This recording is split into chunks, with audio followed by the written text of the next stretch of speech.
So here is version 2 of the new PCB for my long-lived solar-powered message blinking widget.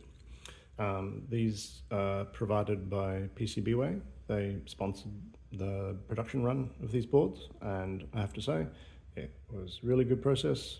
No real hiccups. I had no real hiccups that weren't caused by me. I'd specified a 0402 imperial footprint for an 0402 metric part, or vice versa, I can't remember which. But they were very accommodating, and they fixed the problem, and I just had to pay for the extra components, and there was no problems, and it was very reasonable. There was no sort of extra labor costs for the rework or anything. It was all very good. And yeah, ultimately it was my fault, but I'm perfectly happy with the chip, perfectly happy with how the boards came out. There's just the only real difference from the previous revision is that the single LED that used to blink out the message in Morse code has now been replaced with a grid of 15 addressable LEDs that spell out the message in letters on a bus. Unfortunately, it didn't work. I had made an error. So the footprint for these little LEDs matched the footprint for another type of addressable LED in terms of dimensions. And so I made the assumption that it also matched in terms of pinout. I was wrong.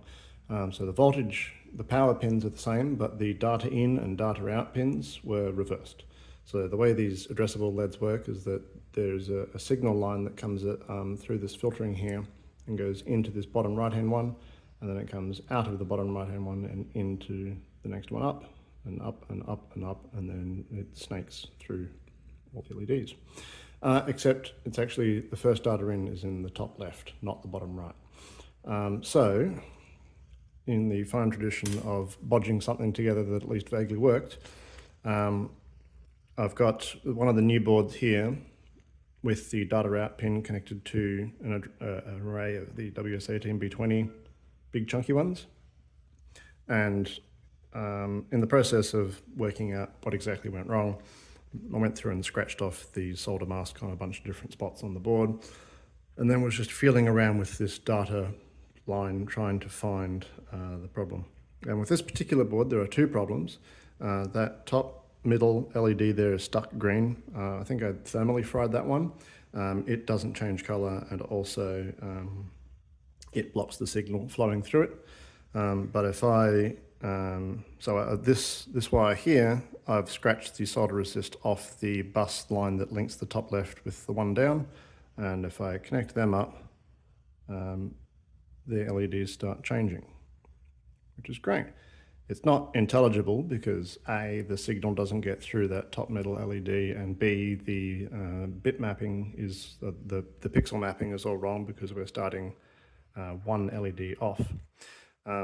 I had to tap into the bus between those two LEDs because the top left LED is the terminator of the bus. It doesn't go anywhere, so I can't tap into that.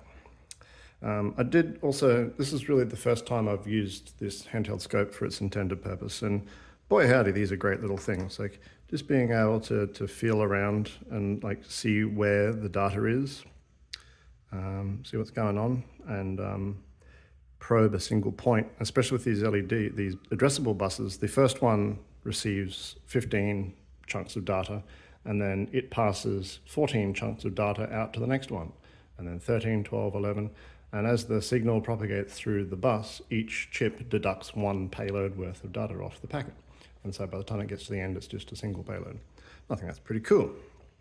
But yeah, this was invaluable for sort of sussing out what went wrong and where it went wrong. So the issue that I have is that this last LED it's just a dead pad under its, what I thought was its data out, but it's actually its data in. So I had to do a bit of creative bodging to get something working that I could test with. And this is the result of that. Just give me a moment. I'm fiddling with some wires off camera. So this is the result. So it's working perfectly well. It's just that, let's see if I can fix the focus on that one. There we are. Yeah, it's going to play silly buggers with the white balance. Let me just tune the voltage down a bit. So that's down at 2.8, 2.7, 2.6, 2.3. That's just on. Oh, it's starting to go garbly. Let's bump it up to 2.5. There you go. Maybe that's a bit less bright. So to get this working, I got a piece of mod wire and hammered the end of it flat, or rolled it from a cylinder to like a foil, and just slipped it underneath the LED to touch onto the data in pin, and then soldered that in place. Astonishingly dodgy, but it works. And it lets me test all the stuff that I wanted to test for this first rev of this new version of the board. And I'm extremely happy with everything except for the data bus. So as I mentioned, it runs down to quite low voltages. That was something that I was a bit worried about, at what voltage these addressable LEDs would brown out at. But they're nominally supposed to run at 3.3, but they can get down quite low. That's cute. Oh, yeah. Okay, so they go funky at about 2.4, which is a bit higher voltage than the single LED version, obviously, but that's just the price you pay. I haven't done any power optimization yet. So for the LED blinking version, I got some good savings by putting the processor to sleep between characters or between blinks. At the moment, this is just running on all the time.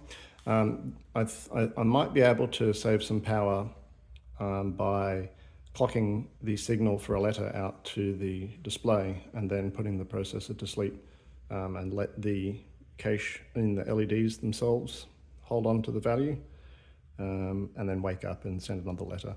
But given I've got 15 times as many LEDs, well, actually 45 times as many LEDs, because each one of these is RGB, I'm going to be chewing a lot more power proportionally in display than I was in processing in the old version. So I'm going to see diminishing returns. Oh, it's gone a bit funky. I'm going to see diminishing returns for putting the processor to sleep, because it chews almost no power anyway. Let's bump that up a bit.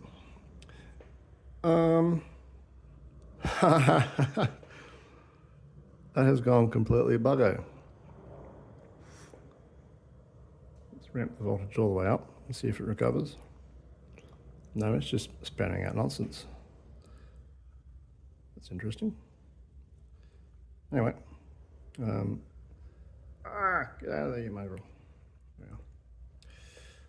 So that's where I'm up to with this project. I'm probably going to do this bodge for half a dozen, and then I'll probably make a Rev 2.1 with the fixed footprint and all the fixed footprints and the fixed routing.